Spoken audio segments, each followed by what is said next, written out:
now.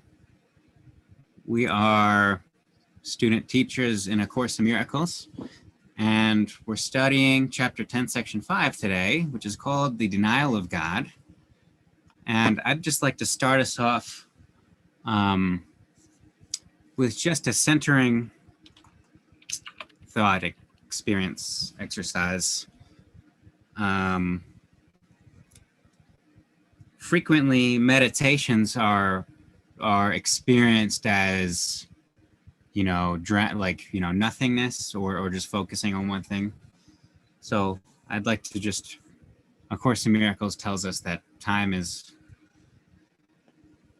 essentially now is the closest approximation to eternity that exists. And so it matters not the length of a meditation. So for what it's worth, I'd just like to start us off with just a centering thought, thinking thing. So with eyes open or closed, just feeling into the awareness, the knowingness that these words that are spoken are but symbols. They're utterances. They stand for something greater. The words that I say, the words that I hear, whoever I may be, are symbols. They're insignias, they're utterances, they're a set of sounds, but they stand for something greater. Now, whatever I may say, the symbols may be right or wrong. They may align in a specific way.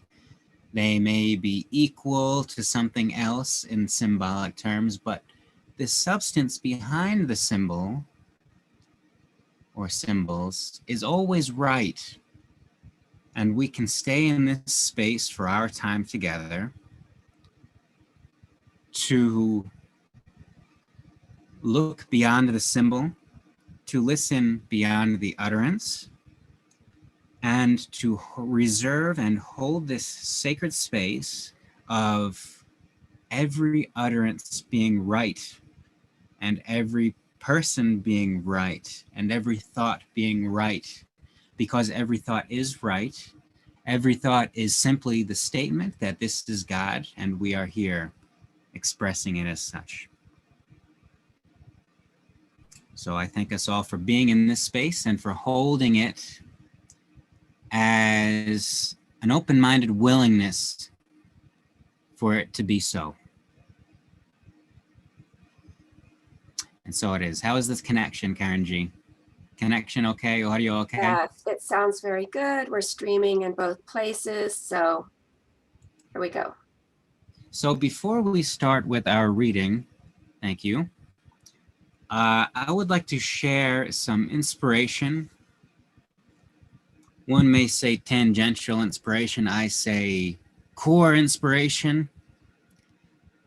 This is Tehillim. It's Hebrew for songs of praise, or psalms as we know it in English. This is a text that was studied by the historical Jesus. Of course, many people, one of these being the historical Jesus, who is, of course, the symbol of the voice that comes to us in A Course in Miracles. So we can't really differentiate these two as part of the same teaching. This is Psalm 139. And those of us who have been here through our studies and learnings and teachings may appreciate this one as we continue to share our understanding and unfolding that this is God. What is this? All of this, whatever we would label it, whatever we experience, if it is here, it is God. So with this thought, I read Psalm 139, for the leader, a Psalm of David. And this is one translation. You can see there are many, well, this is the books. There are many translations. These are the ones that are listed. So I'd like to get out of here if they let me. Okay. So Adonai, which we could say Lord, you have put me and you know me. This is God. This is God the Father, the Creator, Mother, Source. God, you have probed me and you know me. You know when I sit and when I stand up. You discern my inclinations from afar. You scrutinize my daily activities. You are so familiar with all my ways that before I speak even a word, Adonai, you know all about it already. You have hemmed me in both behind and in front and laid your hand on me. Such wonderful knowledge is beyond me, far too high for me to reach. Where can I go to escape your spirit? Where can I flee from your presence? If I climb to heaven, you are there. If I lay down in Sheol, you are there. If I fly away with the wings of the dawn and land beyond the sea, even there your hand would lead me. Your right hand would hold me fast.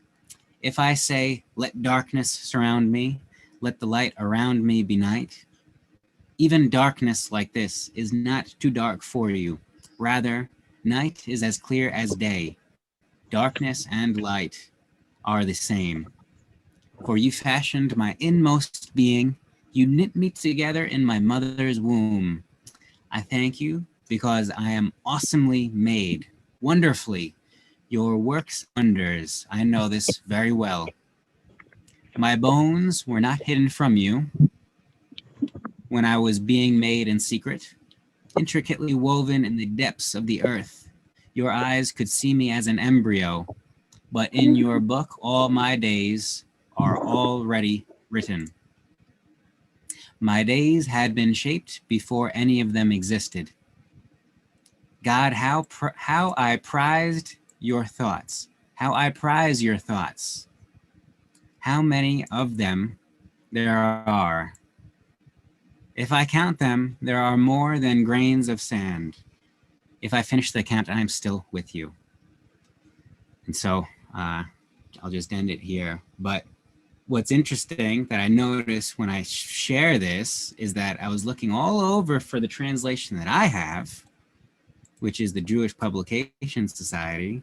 And it ends this with, if I count them, there are more than grains of sand.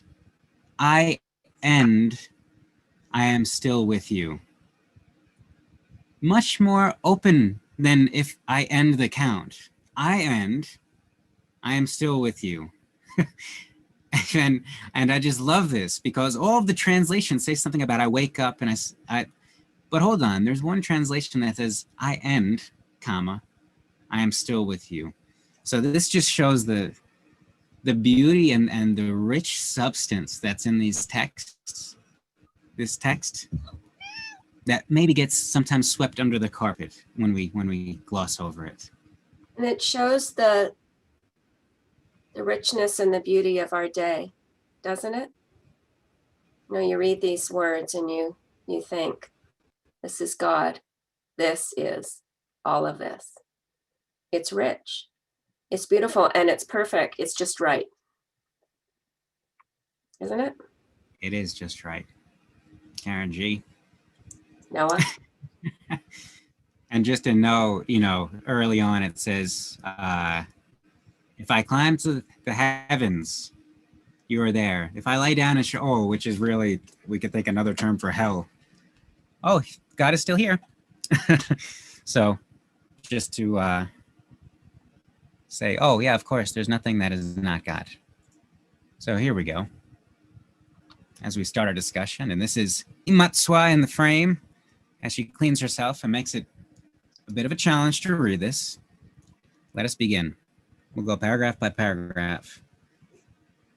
This one is the denial of God. Feel free to type chats into chat, raise hand, type into whatever live stream you may be watching. We will bring it in if we see it. So let's just read this paragraph by paragraph here. This is called the denial of God. The rituals of the god of sickness are strange and very demanding. Joy is never permitted, for depression is the sign of allegiance to him, the god of sickness. Depression means that you have forsworn God. Many are afraid of blasphemy, but they do not understand what it means. They do not realize that to deny God is to deny their own identity, and in this sense, the wages of sin is death. The sense is very literal. Denial of life perceives its opposite, as all forms of denial replace what is with what is not. No one can really do this, but that you think you can and believe you have is beyond dispute. So what think ye, Karen G., about our opening here?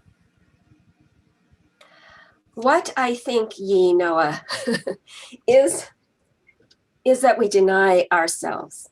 I don't mean to say we deny ourselves, but we do deny ourselves. We deceive ourselves, is what I mean to say.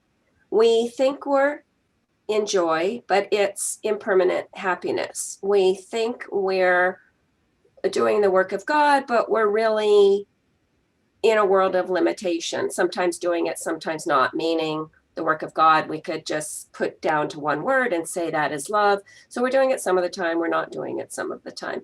We're in personal deceit in what we're up to and why. And admitting Dixie into the room. And what's interesting about this paragraph is that we never really are denying God. You can't. But in our perception, we are living in a different world. And isn't it interesting, thank you, Karen, how, A Course in Miracles makes it seem so obvious and matter of fact and stark. The contrast that it draws is stark. Because truly, who operating under our framework, under our lexicon, who defines God, and i.e., who defines God as all of everything that is, who would deny this? Nobody would deny this. Course in Miracles is saying this is precisely what we do when, for instance, we experience depression. Depression, we could placeholder for anything that is not full radiant joy. Well, that's a good point. I mean, depression, we could use that as an umbrella term, and we really should think of it that way. I think it's helpful. It's a nice tool. Anything that isn't full and complete joy is some degree of depression. It's a depressed state. Well, admitting Carla back. I guess she dropped off a minute ago.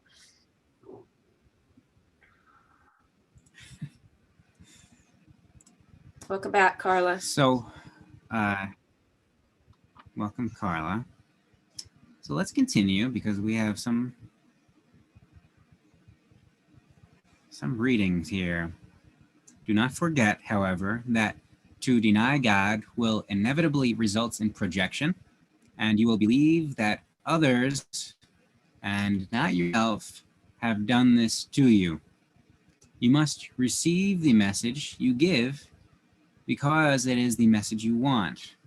You may believe that you judge your brothers by the messages they give you, but you have judged them by the message you give them.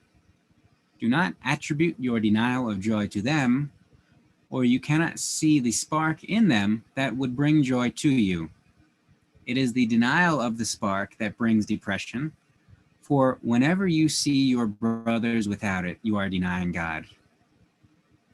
Now, here is one that makes it a bit more palatable or understandable, or even perhaps desirable, in the sense that we can see how sometimes we fall for it. This sentence here, is excellent. You may believe that you judge your brothers or your sisters or your mothers or the desks, the lamps, the air, the policies, whatever it may be. This is any noun. Any noun can substitute here. Brothers is just a placeholder for a larger concept than simply the typical dictionary understanding of brother. You may believe that you judge it, anything, by the message that it gives to you, but really, you have judged it, them, the brothers, the sister, the situation, the circumstance, the thoughts, by the message you give to them. So how are we communicating with everybody and everything? What are we saying? Because this is the signature of how we have judged it. It's not what they say to us. It's not what the situation says to us. It's what we're saying to the situation. It's not what our brothers are saying to us, but what we're saying to our brothers. This is how we've judged them. This is how we can determine how we've judged them or not judged them. And you can correct my paraphrasing here, Noah, and I hope that you will. But it reminds me of another part of a course where it talks about do not allow your brother or your sister or any noun to think, I'll say, lowly of themselves or think of themselves in any kind of a limited way by thinking about them in that way in your own mind. So maybe you could correct me and bring in the right language to that, but I think it's very similar to this. This is the right language, and just a bit more precisely, do not allow your brother to belittle himself in your own mind. Just a bit more concise with exactly what you've shared. Karen. Yes. Because we'll look at somebody, right? Let's just say a somebody, and they're doing something or saying something. And so we are saying they are doing this bad thing. They're saying this bad thing. And when we do that, we are allowing them to be belittled in our own mind. So we mustn't do that. And we have complete control over that. And so it has nothing to do with the messages they're giving to us. It has everything to do by the message that we give to them in our own thinking. Precisely. And even to extend this before we go over to our dear Teresa with the hand raised, think of what is actually happening when we say this person is doing something bad. Are they doing something bad, or are we making a judgment that this person is doing something bad? Meaning we're judging this person as condemned. You know, this is what A Course in Miracles does so well, is we can't make a judgment of somebody doing wrong without condemning them to hell. There's no separation. Either everybody is blessed and everything is perfect in heaven, and if not, then we are condemning it to hell, because that's the only other option from heaven. So if we're saying, first of all, typically it's presented as, what if somebody does something bad to you? But A Course in Miracles says, hold on, that's a mistake. That's a level confusion. You had to have first judged the thing as bad before making that sort of assessment. And so when we make the judgment, this person is doing something bad to us, we are entirely right. We're making a judgment that's saying, I am judging that this person is doing something bad to me. Yeah, entirely right. Entirely right. I am making a judgment that that person is doing something bad to me, but we have to recognize it as such. We're not actually saying that somebody is doing something bad to me. We're saying, I am judging. I am having a thought, and I'm judging that this thing is bad. Right. Yes, I am judging that this thing is bad. This is why everything is right when we really think about it.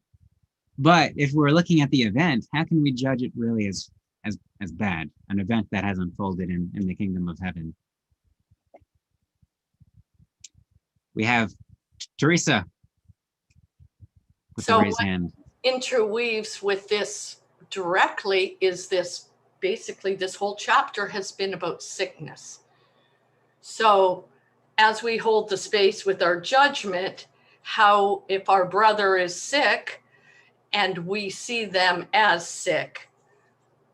So it's the just another department in the same wholeness of we have to see our brother as, even if they see themselves as sick, we see them as healthy and whole. Yeah.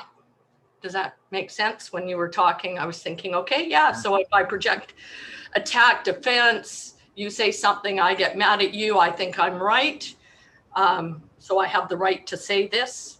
And the other part of ours is we help our brother when they see themselves as sick, in whatever capacity we want to call the sickness, whether it's physical or emotional. Right. And a broad definition of sickness is anything that isn't whole and complete. So if we judge somebody in that way, or they judge themselves in that way, that could be considered a sickness, right? We don't want to, it's not to our benefit to hold somebody in that way or to theirs, since we're one and the same. So, Karen, please let me know if my connection becomes unbearable, or something, because sometimes I'm cutting in and out. I'm not sure if really, or if it's kind of in and out. So please give me a little hand signal or something. Yeah, it's been sounding okay to me for the last while. Right. Now, as we're talking about sickness, as Teresa has brought in, sickness as a Course in Miracles defines very simply as not right-mindedness. Essentially, we can use the line to guide us that says, a body cannot be sick. It's impossible for the body to be sick. But a mind that thinks it's a body is sick indeed. This is the sickness that A Course in Miracles brings to us. A Course in Miracles brings to us. It makes it very simple in the sense that all sickness is one sickness. It's not right-mindedness, it's wrong-mindedness. It stems from our perspective, from our thoughts. And thus, the solution, the cure, is rooted in mentally, psychologically.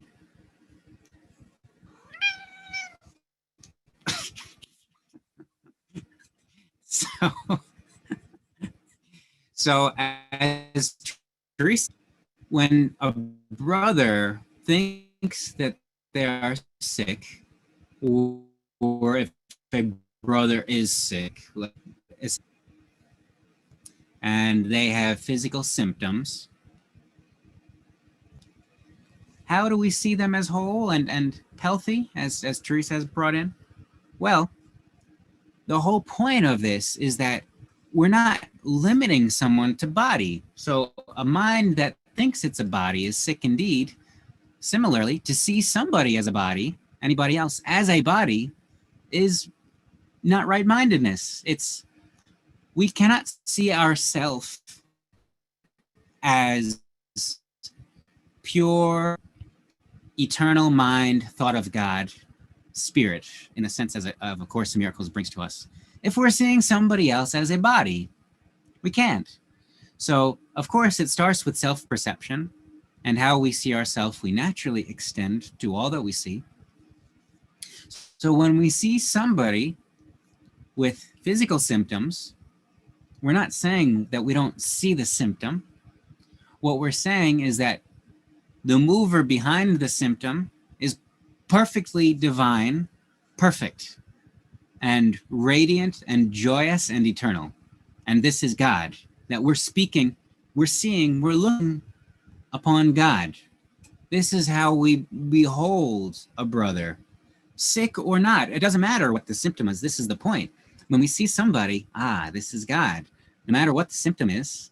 And when we hold this person in our mind, if we think of the practical, how do I practically when we behold somebody in our mind as whole and complete and healthy and radiant and perfect, we're allowing them to experience this in their own perspective. We don't even have to say a word. But when we're with somebody, and you can be with somebody not saying words, and you know what the person is thinking. You know how a person is holding you without saying a word, right? So there's something that's being communicated just in our perspective, whether we're in the same room situated, sitting in chairs or not. That something happens when we think of somebody in a specific way. Think of somebody as godlike, as God. This is practical. This is the most practical thing we could do, is to think of everybody and everything as God and perfect. Because the alternative is simply, there are many alternatives, and they're all wrong-mindedness. The only alternative is to think that something is wrong with this, which is not beholding it as God. So we have a little bit of that background noise with you. Again, it just came No, up. it's Kathy. Oh, that's Kathy. Kathy. Oh, hi, Kathy. That's Kathy, the wind. I'm up here in Oh, Lake Tahoe, and I'm walking on paths. I try to take advantage of the moment when the wind died down, and now it's picking back up. I just wanted to say that's the beauty of showing up. You just show up, and with this program, we show up for one another, and doing that, you get whatever that is needed. And I know we don't want to use that word, I suppose, but that's just the truth. You hold space for each other, and you get what you need at that moment, and the next moment, and the next moment. So thank you. thank you, Kathy. I was thinking that, some of us like practices, things that we might do every morning. We can ask ourselves, am I willing to look at everyone and everything today as God? Am I willing to do that? And if we ask the question, for me, it's just, it's like a motivation or a reminder that, yes, it is what I want to do. And it kind of helps me to actually fulfill that. In those instances where I might get a little, something. It's like, oh, I do want to hold this person. I do want to acknowledge that this person is God, because it's the truth. That's why I want to do it. Graham keeps reminding us. We show up and we remind one another that you're in the space for the hour and a half or what have you. I'll speak for myself. I understand it. I do my best at living it. And it's always amazing how one could slip or I slip. But a program like this just keeps reminding us that, and that is true. It is true. It is certainly what we do here with one another. Thank you, Kathy. And just for the full story here, as Karen brings in almost a hypothetical thought that we could start our day with, let's entertain the other possibility.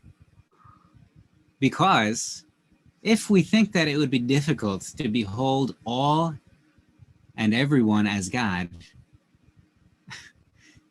what is the only other option? That some things are not God. That is difficult. But that is what difficulty is. So if we are hesitant to embrace this, then we should really actually think about what it is that we're choosing to embrace instead. Because God is not difficulty. God is difficulty. This is the point. Everything is God. And if we can accept this, we're making all the bountiful, abundant, perfect qualities that we attribute with God more easily available for us, because they're here. All of this is here. The only other option is that, well, I could say this is God, but that's not God. That couldn't possibly be God. Let me take a poll in my neighborhood. Everybody agrees. That can't be God. But we don't need, there's no reason to be pulled into that. As Noah says, what's the alternative? But something isn't God. That's not the foundation. What here. what can it be? What else is What there? What? What else is there? Truly. Either we're just burying it. A Course in Miracles tells us that when we do such and such of a silly mental exercise, we're not actually thinking it through. We're just burying it. God, right, that's not great, so that's not God. I'm not going to think it any further than that as a defense mechanism, because I've made this thought, and so I like it because I've made it. So I'm going to hold on to this because this is my running theory about how things work, and I'm right, you know? But A Course in Miracles says, hold on, let's uncover all like the root causes of all these things and just see how we can rejoice because we were mistaken. This is the point. We don't have to like beat ourselves up because we were mistaken. Isn't it a blessing to be mistaken that, oh, it is impossible that something cannot be God? I was mistaken in thinking that that act was not God. This is cause for rejoice, not cause for, you know, I beat myself up, I was wrong, and you know, somehow I'm diminished because I'd made a mistake. No, the whole mistake was that I thought I made a mistake. So that we're not giving anything up, and we're gaining everything. If we can see it as such, we're just kind of smoothing out the mental gymnastics that we've been trained to, you know, run through in the course of this experience. Let's continue here. Allegiance to the denial of God is the ego's religion. The God of sickness obviously demands the denial of health because health is in direct opposition to its own survival. But consider what this means to you. Unless you are sick, you cannot keep the gods you made, for only in sickness could you possibly want them. Blasphemy then is self-destructive, not God-destructive. It means that you are willing not to know yourself in order to be sick. This is the offering your God demands because, having made him out of your insanity, he is an insane idea. He has many forms, but although he may seem to be many different things, he is but one idea, the denial of God. I love the way A Course in Miracles breaks So let's keep many, many words down into one word, or many, many, many examples down to one thing. This is the denial of God. This is judgment. This is forgiveness. You know, it's helpful. It's really helpful. Teresa, I see your hand up. When I read this is the second time that the word blasphemy was used, and has a very religious early Sunday school kind of thing for me. So I did go and look it up in the dictionary. And it was interesting. The act or offense of speaking sacrilegiously about God or sacred things. And I went, wow, if sacred things are my brothers and my sisters. Right. So that was an aha for me, because I thought sacred things, that's the people. I grew up as it was against God, but if we're all one and my brothers and sisters are God, then gossip fits under there very nicely. Amen. Absolutely, Teresa. This is awesome. A beautiful perspective of blaspheming any you know, ridicule of anything. Our brothers, our sisters, ourself, which is awesome. It just makes it so much more tangible to say, if we're speaking bad about somebody, that this is the real blasphemy, than to keep it as some sort of, you know, in the temple at the altar, blaspheming against God in a sense. I love that too, that you brought that in, Teresa. You know, there's a lot of there are a lot of words and a lot of literature that like to divide things up between that which is sacred and that which is something else. But what if we just accept the fact that this is God, this is sacred, my brother, my sister, the stapler, all of it. Then if we speak ill about anything, it's blasphemy.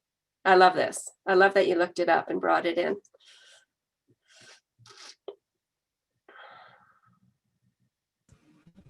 See, And also, anything even just other to than, just whoops, I Go ahead, apologize, that's Kathy. me Hi, slipping Kathy. in. I hate it, I can't raise my hand.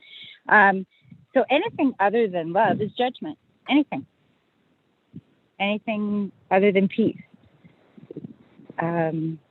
is how I seem to get the message. It's that wake up call. It's a pinch. Wake up. If it's not loving or peaceful or kind, it's a pinch. You realize that's judgment. Just a reminder to get back. That's my understanding. Yes, yes. And as we bring in, and you've brought it in, and many of us have brought it in, there's also anger and frustration and annoyance, and we wouldn't maybe classify those as loving or peaceful, but that is also, these things are also God, and these things are also sacred. It's kind of funny. I haven't thought about it this way before, but there really is no need to divide things up into sacred and not sacred. I don't think it's helpful. That was not arguing your point. It was accepting your point and adding on to it. Well, you're right. I think for me, like if I agree with you fully, it's that it is judging myself in the anger. It is judging myself if I'm in fear. It is judging. Yeah, I know I'm I'm spiraling here a little bit, but yeah, I know the anger component is fabulous and it's a part of it all. It's just judging my anger, judging anything that I judge. Yeah. I mean, I think you hit the nail on right. the head there, Kathy. It always is that. It's a self-assessment piece, isn't it? Right. Right. We have a where am I? We have a Facebook comment from Marie in Australia. Hi, Marie. She says, wow, if we all each treated each other as gods, we have the potential of living in paradise on earth. Yes, we do. Yes, we do. Yes, we do. Thank you. I'd just like to come in here. This is Christine, and as I mentioned earlier, I'm packing up my dining room because we're having some work done, and I put my good plates on the shelf, and I guess it was too heavy, and the shelf crashed, and I have 4 plates that are Wedgwood, and they're about 200 years old. I have 8 of them, and 4 of them broke in half. Am I going to beat myself up? No. Did I learn that not to overweight a shelf like that again? Yes, I did. It was a bit of a disappointing lesson, but I've learned it. Christine, I think it's a Japanese tradition. I could be mistaken. There's some tradition. It is. It's Japanese, and it's even more precious. And the singing bowls are like that too. If you get a singing bowl that breaks and then you have it repaired, it's even more precious. I will see if Scott can repair some of the Wedgwood plates. The other plates I'm just going to put out in the trash. Beautiful. And just to note that the tradition is to fix the crack with gold. That's right. And it makes it even more precious. Yeah. So, like a broken heart. Okay, last word. And you guys don't believe me when I say that because I don't either. But perfect example when I'm in this fancy high-tech home. And first night and jump into the shower this morning. It's really fancy. You don't even turn a faucet on. I don't know. You push buttons. The bathroom flooded. And I was certain I had to have done something wrong. What did I do? What did I do? And it's just the simplicity of backing up and saying, asking for help, but it's that. It doesn't matter. It can be the simplest of things for me in the less recognized, less awake or aware or whatever. But it would just come at me, just like Christine was saying, oh, I should have known better not to put that on all that weight on the shelf, which I would do. I would blame you for that in the past. But it's just amazing. And it's just to go through it, mop up the floor, and say, hey, we have a problem. I need help. Or whatever. Just But to yeah, clarify, it I just- really thought that the shelf would hold the plates, but it didn't. So anyway, it And I thought the shower would drain. You know, just us laugh at our I- funny show. Yeah, exactly. That's it's Laughmore. It's really so wonderful. So thank you. So one thing that I'd like to bring in, a gleaning perhaps from this conversation that Kathy's bringing in and Christine, is, you know, as Karen says, the anger too is sacred. And it's nice to think of a sacred anger. Now, the thing about anger, if we allow it to be and we can see it as sacred, then it can pass through us. But if we're blocking it from passing through, then it'll forever remain in as a part because we're blocking it. It's not good to feel this way. But anger is one of these things. It's not an eternal state. And so it can be as fleeting as we let it. If we just let it, if we feel angry and we acknowledge it's okay, I'm angry, but it's okay. It can much more easily flow through us and channel through for whatever reason we're angry or for whatever reason we're experiencing anger, unimportant, but we can honor it and label it as sacred, and it will flow through because nobody wants to be angry forever.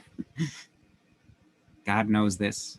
It flows through, and what's on the other side of that? Peace, or a feeling of love, right? So it's interesting, isn't it? Like we can take something like anger and we can think, oh my goodness, I don't want to feel anger. I want to push against anger. I don't want them to be expressing anger toward me. I don't like it. There's something wrong here. We can make that judgment and that assessment. We can do that. Or we can do, as you were just saying beautifully, Noah, that we can just accept it, allow it, it will flow through us. And then that leads directly to a sense of peace, even if it's momentary, even if there's something else just waiting to, bring another thing that we will allow to flow through us. That's okay. That's just a part of this life experience, ups and downs and ins and outs.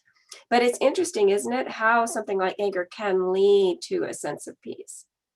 Because it's the opposite of pushing against and saying there's something wrong here. That's what doesn't lead to peace.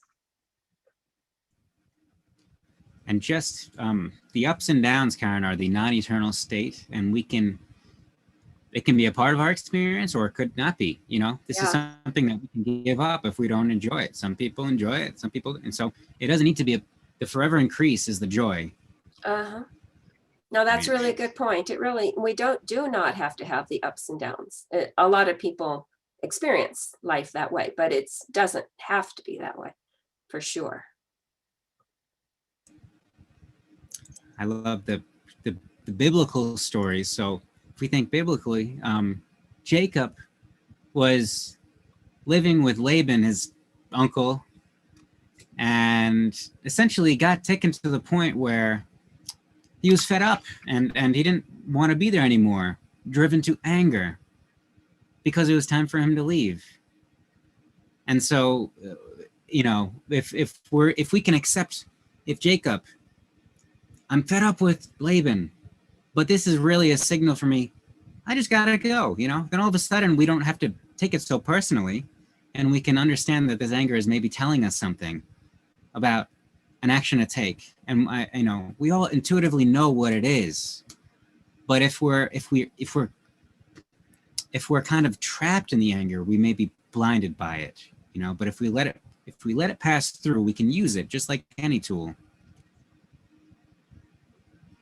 And just to back up a few minutes, I had to look it up because I couldn't remember the word. The Japanese word is wabi-sabi for something that breaks, and then you take this gold paint and you, like pottery, you often see it in pottery, and they put the pieces together with gold. It's beautiful. They consider it just one of the most exquisite things. Yes, thank you for looking up wabi-sabi, Karen. I couldn't not. I wouldn't have been able to sleep. Wabi-sabi plates. Yes. So let's continue here. Wedgwood. Sickness and death seemed to enter the mind of God's Son against his will. Of course, we're at the point where brother, son, we're not limited to the gender. This is just the words that they're used, so we can look beyond the words into the symbol, into the concept that's represented. God's Son is all of this and ourself. The attack on God made his son think he was fatherless, and out of his depression, he made the God of depression. This was his alternative to joy, because he would not accept the fact that, although he was a creator, he had been created. Yet, the Son is helpless without the Father, who alone is his help. And just to note here how I appreciate they bring in the God of depression. And so essentially we could think of this any number of ways, but one of which is if we're saying something will happen because of such and such, we're making a God out of it. So if we're saying, I'm not going to do that because I'm depressed, something like this, then we're making a God out of depression. If we say that won't happen because of whatever, X, we're making a God out of X. And so we can really tune into this and to see, what are we attributing? What is the source of our worldview? If we're saying such and such is going to happen because of blank, we're making a God out of blank. We're making this to be the source of it, God. So we can just be a bit more cognizant to the gods or God that we're attributing to the world or projecting onto the world. We have a comment here on Facebook from Tammy. Hi, Tammy. She says, I love that. Although he is a creator, he was created. Yeah, this is who we are. This is who we are. A Course in Miracles sometimes brings in the danger of considering ourselves as self-made, because we lose sight of the power of our creation. You know, we're not making a sacrifice to acknowledge our Creator. We're made in the image and likeness of our Creator. Hence, we create. And so we know what it's like to be a creator, but only if we acknowledge our own Creator. I think, Christine is back on mute here. So, also, we have a cat on the screen, so I'll have to see the mute if it's pressed or not. We continue here. Go ahead, Christine. Did you want to say something? No, I didn't know. I thought you had went off mute, but I have a cat sitting in front of the screen, so I may have just been seeing things. Lucky you. I've got a George and a tiger lily with me at the moment. Good. Good.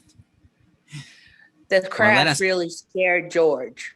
Well, it's time for George hugs then, sounds like. Yeah, he's a lovely boy. Aren't you, George? Good. Let us continue. This may be a good time for a reminder here, the little first person bell that we sound every so often. We're bringing in the first person here. We may have some first time A Course in Miracles students with us, or regardless, it's a nice reminder that when we see the first person, we are to take it as ourself. Isn't this simple? Yes, of course, it is the voice of Christ. But where is the voice of Christ but here now, within myself and all around myself? So the proper way to read this, not the exclusive, but the inclusively proper way to read this, is to identify with the I. Hence, I said before that of yourself you can do nothing, but you are not of yourself. If you were, what you have made would be true, and you could never escape. It is because you did not make yourself that you need be troubled over nothing. Your gods are nothing because your Father did not create them. You cannot make creators who are unlike your Creator any more than he could have created a son who was unlike him. If creation is sharing, it cannot create what is unlike itself. It can share only what it is. Depression is isolation, and so it could not have been created. Essentially, depression is the thought that we're separate from something. We cannot be separate from anything without being separate from God. And God has made it impossible for us to be separate from God. It's unfathomable. We cannot be separate from God. Not possible. Not in the limiting sense. We're actually preserving our unlimited nature by not being able to separate from God. If we could separate from God, we would be able to limit ourselves. So God says, no thank you, unlimited. This is the judgment, the final judgment. Thine is the kingdom, period. Not sometimes, not only if you accept it, or not only if you behave a certain way. Thine is the kingdom, period.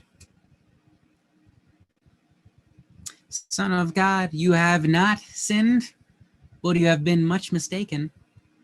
Yet this can be corrected, and God will help you, knowing that you could not sin against him. You denied him because you loved him, knowing that if you recognized your love for him, you could not deny him.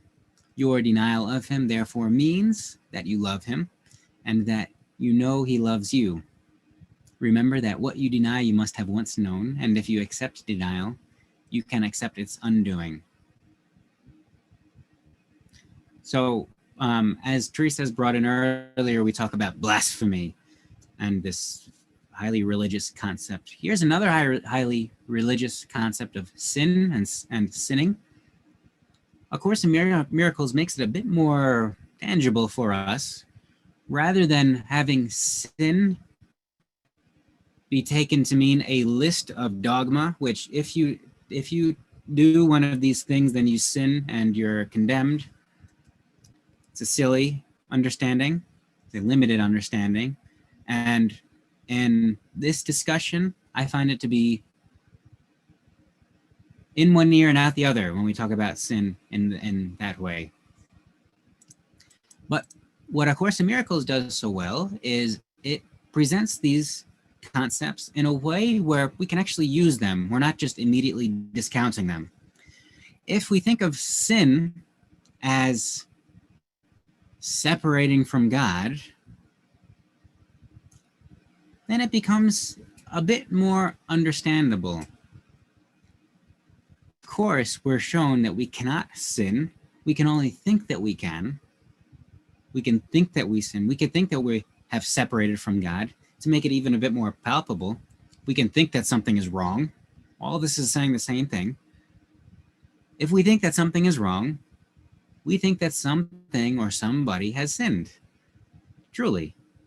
If something is wrong, how could it have gotten that way except through disobeying the laws of God, i.e. sinning? If we think a policy is wrong, if we think an action is wrong, a public statement was wrong, whatever it be, then what we are called into doing in A Course in Miracles is to understand that we're labeling something as a sin. Now, if we wouldn't label the biblical understanding of sin as sin, but yet we project a different understanding of sin onto the world, we're not removing sin, we're just placing it elsewhere. We're saying, no. It's not that set of dogma that is a sin, it's this set of dogma that's a sin. This is the updated set of dogma that's a sin. If you do this, then you sin. If you sign this bill, you're a sinner. If you don't compost, you're a sinner. Whatever it may be. If we label something as wrong, and we can use the tool of A Course in Miracles and seeing that if I label something as wrong, I'm calling it a sin. Oh, wait, that's silly. Sin is not real. It helps. It helps. If we're ever tempted into wrong-mindedness, how dare that person do this thing to me? Hold on. I'm calling this person a sinner, and that's a silly thought. So I accept that this the atonement for myself. We're also brought into this. I'd like to hear what our thoughts, open the discussion, Petach, on this sentence. Your denial of God therefore means that you love God and that you know he loves you. What do we think about this? Can we expand this or extend this or pick it apart? Well, I stumbled over it until I read the next sentence, which is remember that what you deny, you must have once known. And if you have once known God, then the knowing of God is the same as the love of God. Anyone else have thoughts about this? Karen, what about, we can't prove that God exists, so why believe in him? Well, if we think of God as, you know, a fella on a white cloud, then I would say, don't bother. I mean, you know, it's what I was taught as a child, kind of. But if we think of God as life, as this, then as you said a while back, a few minutes back, what else is there but God? It's irrational to think that there is anything that isn't God. It really just, your question really does depend on how one views God. What is God to that person? And Tammy over here in Facebook said that she signed up for the course last night. I think she signed up through Humanities Team, so she signed up. I'm not exactly sure what she clicked, but she signed up because she was interested in hearing from other people, you know, what do they think God is, right? Ah, very nice. And we can even take another extension step further and say everybody's thoughts on God are right. I like that. Even the cloud. Sorry Even if the I cloud. offended anyone. Even the cloud version. Even the cloud. But it's a subtle, it's not a deflection, Karen, but can't we see how powerful this is? All of a sudden, the situation which has been set up to be confrontational. I don't believe in God, and you're telling me this, blah, blah, blah. And whoa. I'm just talking about all of everything, you know? Yeah, We're not- everything. This, you know, Yeah. so let's even- start from here. Even my atheist friend. I mean, you know, I don't have to say, oh, but you do, this is God too. No, you don't have to say it, but I know it. To me, this is all God, everything. It's all inclusive. This is what we say almost every week. It is all inclusive, which means there's nothing is excluded. Can I say Nothing. something? Yeah. Yes. God, when somebody says, what is God, or I don't believe in God, I always say, God is love. Don't you believe in love? Because you don't see love, but you feel it. Yeah. God is love. Tammy says, Yeah. can't prove God Absolutely. exists. Look in the mirror. Thank you, Tammy. I think it all boils down to one definition of God. People hear about some definition of God and don't believe in that, so they say there is no God. I don't believe that, you know. But if people think about a beginning, the moment they think that there is a beginning of all that that they see, then they believe in God. Yeah, that's a nice way. Interesting. It is interesting. And that's one of the many ways, right? As you say, Noah, everything is included, every definition, every feeling about God. It's all a part of what God is. So let's also, go ahead, Nicholas. Yeah, I was just reading recently, and it was saying that whatever your definition of God is, that's what you are, because you're going to think according to your belief. You know, so Yes. so if you believe that there is some God up in the sky, your life is going to be projected as that kind of God. If you think he's a tyrant, then you're gonna live the life as well. I have a tyrant God, and I got to be careful. So The life that we live, is based on what we believe as God to be. If you believe Him to be a loving God, and that's all that comes from God is love, then your life is going to project that. Yeah. Absolutely. Because truly, I see it's G. Nicholas. I hope it's okay. I'm calling you Nicholas here. Yeah, Nicholas. Yeah, that's good. But it's truly, because what is God but a word, a symbol that represents the greatest concept we have, period. Yeah. It's the creator of all, whatever it may be. It's a substitute, it's a placeholder for the greatest possible possibility. And so if we limit that, as you're saying, Nicholas, then we're limiting ourselves, we're limiting our experience, that viewpoint. Exactly. And also, even just to wrap this up with a nice bow here, God is under, if we're talking any framework where there is one God or one supreme God, whatever it may be, God must be all of everything. There can't be something outside of the creator. Otherwise, that's not God.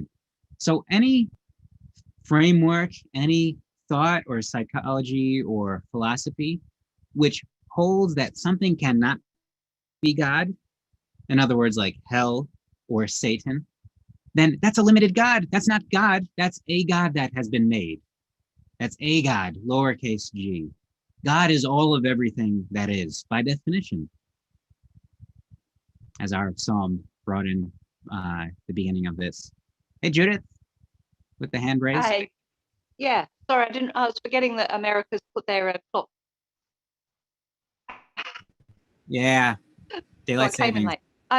Yeah, I guess I was just looking at going back to that denial of Him. It's like, well, it's like denying pain. If you didn't have a pain in the first place, you wouldn't need to deny it. It just wouldn't be a thing. So I guess that's why it's like, well, if you're denying something, there's something there. Does that make sense? Precisely.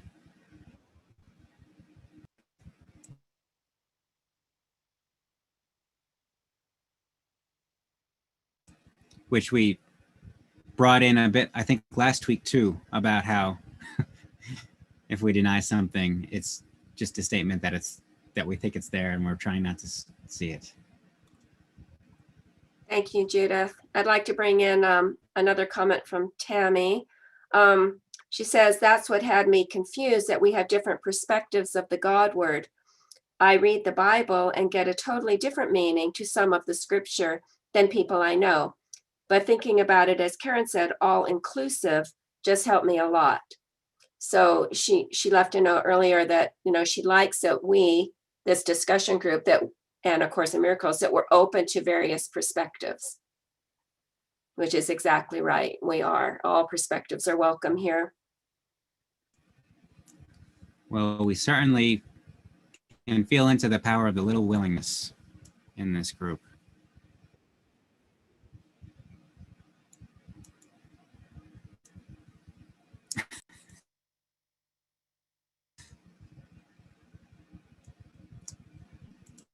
So,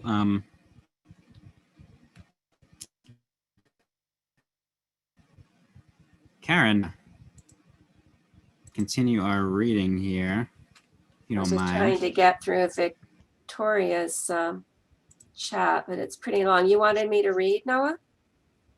My connection is a bit flaky at this point. So would you, if you don't mind? Can you hear me? Yes. Who's Yes. Hi, this is Victoria. Victoria. Oh, hi, Victoria. Yeah. Hi. Through it. I rejoined this group after months of absence due to personal circumstances, but I'm finding this all very interesting. I've been on a spiritual quest and journey, and that was how I became acquainted with A Course in Miracles. So I'm very happy to see that you're providing this learning group. One of the things that I found in my research of the ancient languages, the meaning of the word sin, which is what I just put in chat, a short synopsis of it is it means to miss the mark. And God's oneness with all of us, with all creation, is really the mark that I think we're all supposed to be striving to. We're all as one, to acknowledge ourselves that we are one with one another and also one with God, is to make the mark. And when we fall short of that, we are the witness of ourselves missing that mark. We know, as well as, Christ and God, when we miss that mark. It may not be obvious, say, to our mortal brothers and sisters, but we ourselves are the witness to sin or missing that mark. And that then God has given us a way to be back with his oneness, which is his grace through the sacrifice of Jesus Christ. And so I like that the denying God is to deny the oneness that we are in God's creation of us. This last year, I've lost my husband. I was in a hit and run in November that left me with some personal injuries and depression. And so I love that sickness, this descriptions of sickness is when we remove ourselves for whatever reasons from the oneness and fullness of God, which is his love, and to realize that everything that we're here to experience in this third dimension is for our soul growth, to know opposites, grief and love, joy, or like anger and peace, as I believe Karen was saying earlier. And so I just wanted to say thank you and to share what a new understanding I have of the word sin is by missing the mark, and that I know when I've done that. Thank you very much for allowing me to participate and share. Oh, thank you for your sharing, Victoria, and welcome back to the group. And we're glad to know that you're fine and well. That's a lot that you've gone through recently, but we're very glad to have you here. Sorry. Hello, doggies. Okay. I know. Sorry about that. Go ahead, and I just appreciate what was just shared, because I remember in the very beginning when we were all together, I had shared the missing of the mark part. The beauty of it is, for me, because I would struggle with the word sin because of the guilt and shame. And it was like, can I get out from under this? And when it was explained to me, missing the mark, it's a beautiful, for me, it was beautiful gift, because it removed the judgment, it removed the shame, guilt, whatever, and had allowed me to be willing to open up and become more and more aware of myself. And anything that once again, it's a capital letter resistance. Wherever resistance, you sense that resistance to anything, the high, the low, and it can be resistance of something beautiful and good. It works on that in that area as well, but resisting anything. So keeping it simple. But it's for me anyway, that was a huge gift. And then to step more and more into the work and become more and more aware of me in all of this. So thank you. Thank you, Kathy. Just to bring in a couple of comments from Facebook, and everyone on Facebook, I put in the chat there, where you can sign up to join this discussion group, this Zoom room that we're in. Feel free to join us any Sunday afternoon. Albert says, although it's the same word, meaning God, everyone has eyes and they see things differently, which is another beautiful way of coming into this discussion. And Debbie was asking, maybe I'm gonna ask you, Teresa, if you would like to respond to this. Is there any time that experiencing emotions like anger, sadness are justified? You have any inclination to respond to that? I think what Tim said earlier So my response is yes. I think it's good to help us sometimes reposition ourselves when something comes up, to look at it, to sometimes we can be asleep, we can be numb, unconscious, not paying attention. So when these emotions come up, it gives us something, it's a little aha, something to feel and look at, but not to attach emotionally. That emotional charge, attachment to that negative energy, as Tim was saying, you let it go right through you. So it's not, it just is, it is part of the whole picture. But as long as we're not attaching to it, it can help reposition us if we are off looking from a wrong perspective. Yes, that's a beautiful answer. Thank you, Teresa. And I want to make a everyone. comment here. Yeah, hi, Nicholas. Yeah. I think anger, just like sin, is a part of our growth. You know, Mhm. when we especially when we're not thinking correctly, right, we will approach things with anger. When we don't know how to reach a certain goal, as we say, sin is missing the mark. When we don't know how to reach it, we miss. But it's all a part of our personal growth. We reach a point where we become more aware that we will have less anger, right? And we will have less missing that mark. So I think it's all a part of our personal growth. Yes, thank you. And I would like to add that because Judith has said in chat, not to be judged, not justified. Of Course in Miracles, she's saying doesn't view it as justified. I would like to add that these emotions, they happen. And so they're here. They're a part of this is what we call in our discussion group, this is God, this is. So the emotions happen. And so if we push against them in any way, then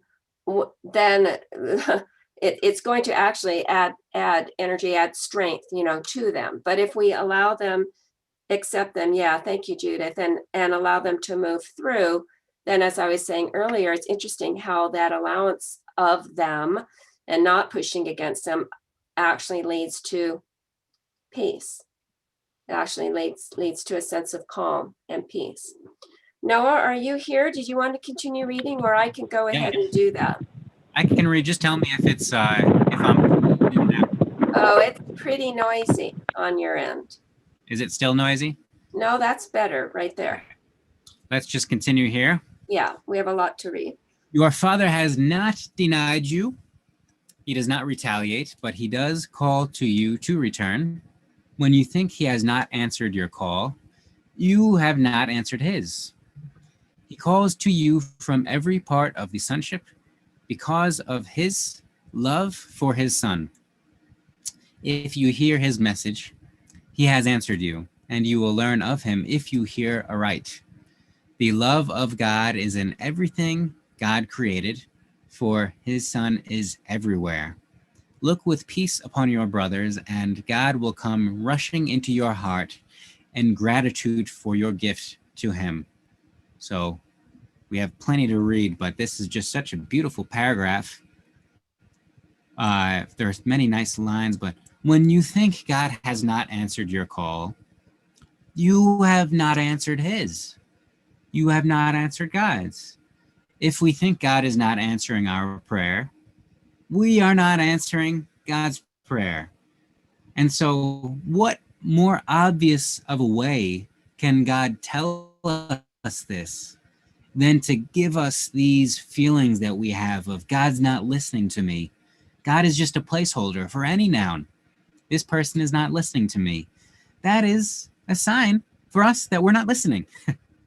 Whatever it is, we're not making, it's not, it is entirely within ourself, and it's communicated all around ourself.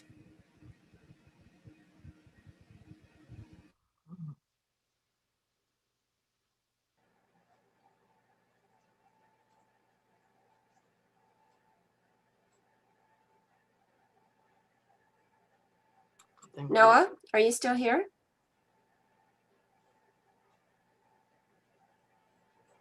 Because I think that when I share a screen, my bandwidth gets eaten up.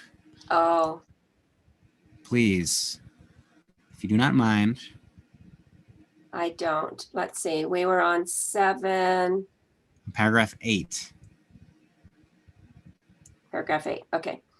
Do not look to the God of sickness for healing, but Hold on, only. Karen, share a screen first. I can read or Oh, share screen. Sure.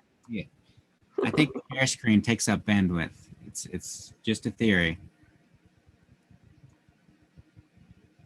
Is that better? Okay. Good. Please make Now it. you get to see Facebook and Vimeo and everything else on my desktop. Okay.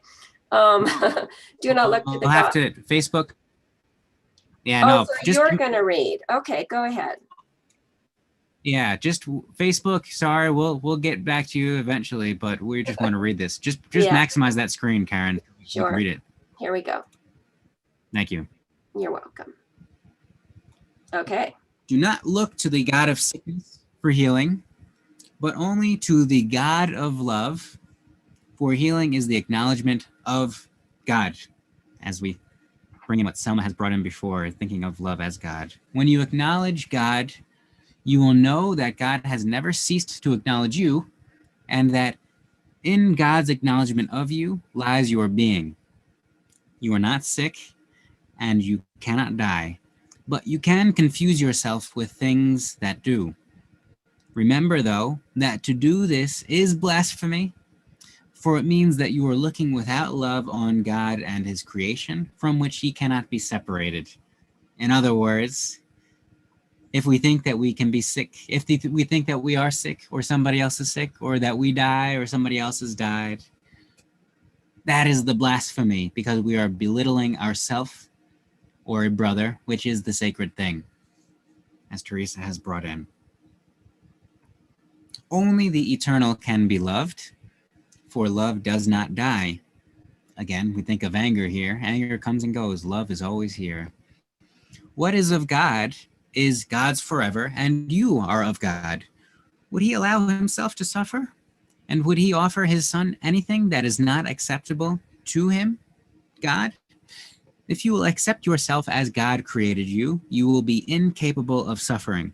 Yet, to do this, you must acknowledge him as your creator. This is not because you will be punished otherwise.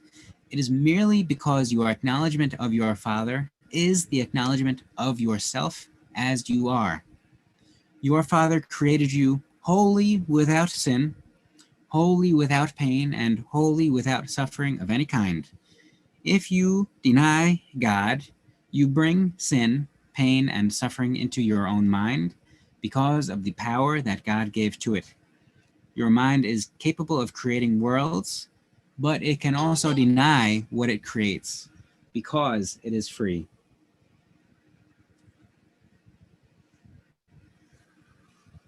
Isn't this wonderful? But we continue here. You do not realize how much you have denied yourself, and how much God, in God's love, would not have it so. Yet, God would not interfere with you because he would not know his son if you were not free. To interfere with you would be to attack himself, and God is not insane. When you deny him, you are insane. Would you have him share your insanity? God will never cease to love his son, and his son will never cease to love him. That was the condition of his son's creation, fixed forever in the mind of God. To know this is sanity. To deny it is insanity. God gave himself to you in your creation, and his gifts are eternal. Would you deny yourself to him? Out of your gifts to God, the kingdom will be restored to his son. His son removed himself from his gift by refusing to accept what had been created for him and what he had created in the name of his Father. Heaven waits for his return, for it was created as the dwelling place of God's Son. You are not at home anywhere else or in any other condition. Do not deny yourself the joy that was created for you, for the misery you have made for yourself. God has given you the means for undoing what you have made.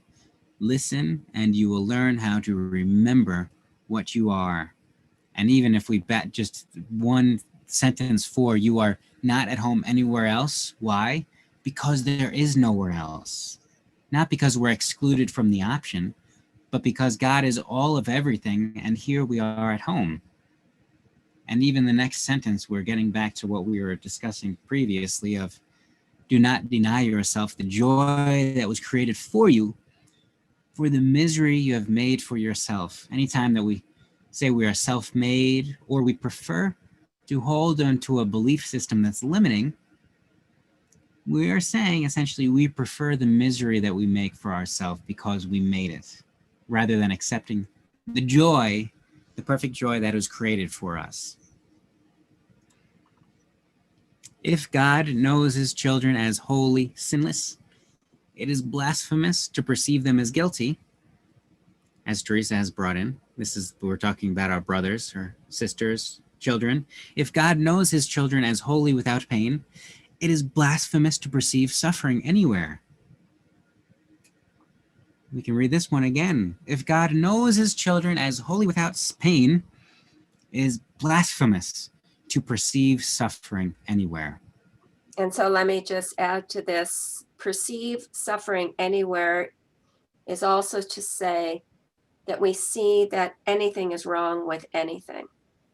We're basically deeming that as suffering. There's something wrong here, so that's not whole and complete joy. That's suffering or, depression, as we were saying earlier. And this is even, thank you, Karen, and it's also not to say that, yes, it is perfectly on plan that you are suffering. No.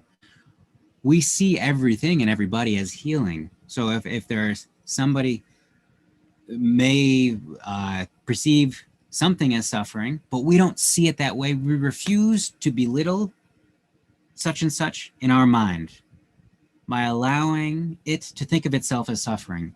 We don't allow our brother to think of himself as suffering through our mind. We see you as perfectly whole and continuously healing and right on plan. All of this because I know that you can conceive of something that is so perfect that can result from this, and this is how I choose to hold you. It's not to accept that, oh, some people are meant to go through pain or whatever. We're saying that we're not perceiving the pain. We're perceiving the healing. We're perceiving the results, the eternal nature of ourself, not any limit. I love what you said last week, Noah, something about, if somebody is experiencing what they're calling suffering, and we ask that person, well, what is the best possible outcome? What is the best possible scenario here that you can imagine? And then they let us know what that is. And then we say, oh, well, that is how I see you. That is what I'm holding for you. That is how I see you. This is how I see you.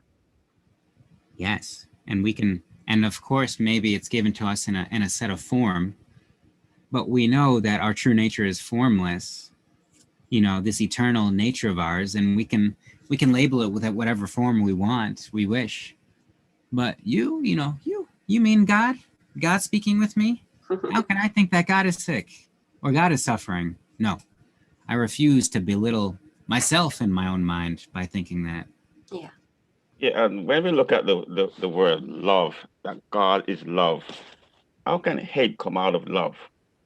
Knowing that God is love, that means creation must be filled with love, all love.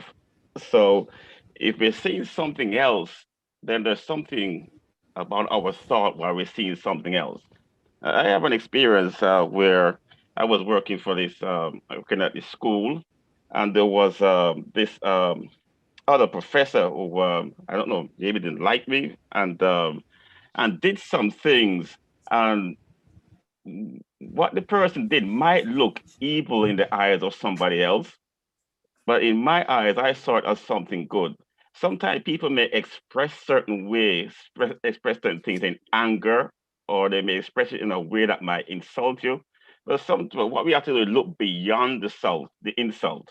You know, they may be saying things because of the way they think, but looking deep down, you can see love in it.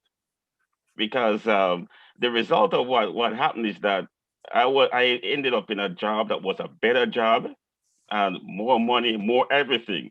You know, and I was saying that he was just a tool in the hands of God. Maybe it came across in a way that never looked pleasant, you know, but he was still doing his role and doing it out of love.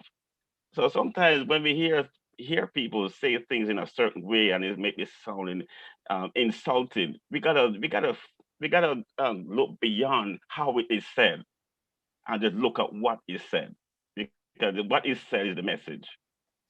Well, thank you for that sharing, Nicholas. It's just so beautiful and so true. And it's a beautiful example, a perfect example of when we say we recognize our brother, our sister, our stapler as God. This is what we mean. This is God moving through that person in that way that maybe felt like an insult or whatever it, you know, as a human, whatever label we might put on it, but it is God.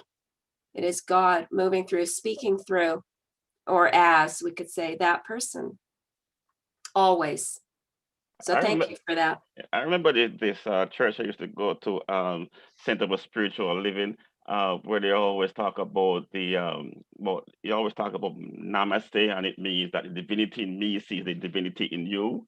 Mm-hmm. You know, and that is what it is. You know, we have to get beyond how the person said it and go straight to their divinity, because the divinity is what's coming out. But because of the way they think, it might not sound right, but the divinity is coming through. I very much liked your phrase, Nicholas, looking beyond the insult.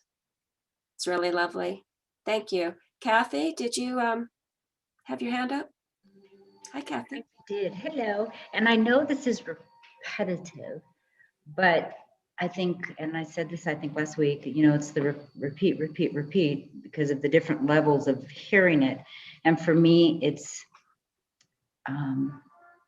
again, when we were talking about the acceptance of the anger or the happiness or sadness or whatever, my misunderstanding initially was in God, with God, everything would be perfect. And so it's as soon as I would judge the good, like someone did something right, someone did something wrong, I did something right, wrong, what have you, or I'm sick, that's wrong. Everything really is divine. And we've said it again and again, but it's the repetitive of anything that we catch the resistance. And I know I made the big spin on that one with my resisting anger, but or illness or anything, or someone saying something wrong, or, you know, whatever. Saying something's right or wrong is the key component. Everything is. So what, again, as I shared last week with my mom being ill, instead of saying it's wrong, she just said, what's the gift? Mm-hmm. The acceptance of it, even if we don't feel happy. I thought I had to be happy. Everything was happy and joyful. Otherwise, there was something wrong. And that's just it. Yeah, it is just it. And I wouldn't even call that redundant. I would just say bringing it back in. Yeah. So thank you for that. Karen, I'd like to share with you the evening blessing from the Essene Book of Days, and it goes from Beltane until the equinox next weekend. May I? Sure. Okay, there is a sacredness that infuses my life as I realize that my own growth is my work. I'm the artist, I'm the canvas, and I am the paint. And I ask to be ever guided by the artist, and that as I grow, I come to know the perfection of the unfinished masterpiece, which is life. Oh, thank you, Christine. You're welcome. So I know we've gone a little bit beyond our time, but I'm going to go ahead and keep reading. And if any of you can stay on, please do. If God knows his children as holy without pain, it is blasphemous to perceive suffering anywhere. If God knows his children to be wholly joyous, it is blasphemous to feel depressed.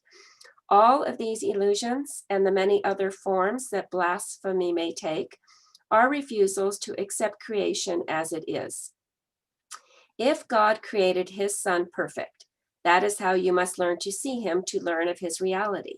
And as part of the sonship, that is how you must see yourself to learn of yours. Do not perceive anything God did not create, or you are denying him. His is the only fatherhood, and it is yours only because he has given it to you. Your gifts to yourself are meaningless, but your gifts to your creations are like his, because they are given in his name. That is why your creations are as real as God's. Yet the real fatherhood must be acknowledged if the real Son is to be known. You believe that the sick things you have made are your real creations because you believe that the sick images you perceive are the sons of God. Only if you accept the fatherhood of God will you have anything, because God's fatherhood gave you everything. That is why to deny God is to deny yourself. Arrogance is the denial of love, because love shares and arrogance withholds. As long as both appear to you to be desirable, the concept of choice, which is not of God, will remain with you. While this is not true in eternity, it is true in time. So that while time lasts in your mind, there will be choices. Time itself is your choice. If you would remember eternity, you must look only on the eternal. If you allow yourself to become preoccupied with the temporal, you are living in time. As always, your choice is determined by what you value. Time and eternity cannot both be real because they contradict each other.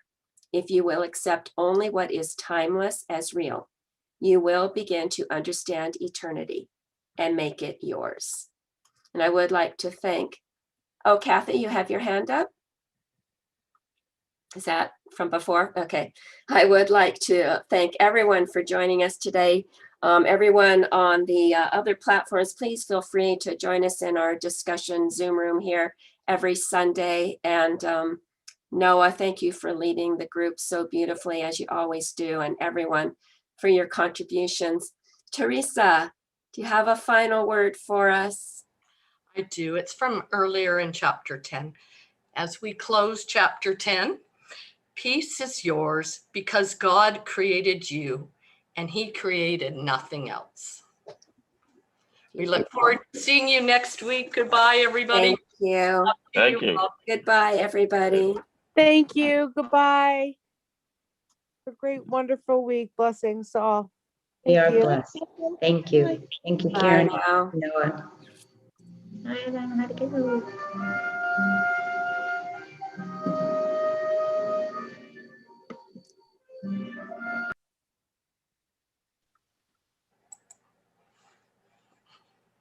Bye, honey.